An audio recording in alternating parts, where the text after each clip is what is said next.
Hello guys, আমি একটি মোমো বানিয়েছি। আমি, আমার বাবা, আমার মা। কিন্তু ওদের মোমো খাওয়া শেষ, তোমাদের দেখাই। আর দুটো বানিয়েছি, এটা আমার বাবা বানিয়ে লো হবে।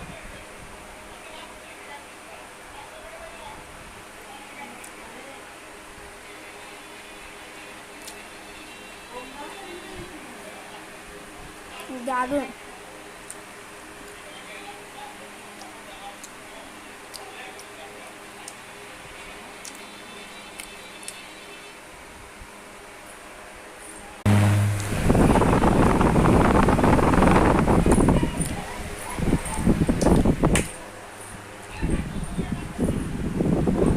আমি একটাই মোমো খাবো, বুঝছো?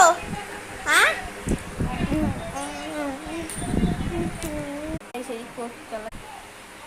খাওয়া শেষ হলো। একটা মুশকিল, আজকের মতন টাটা।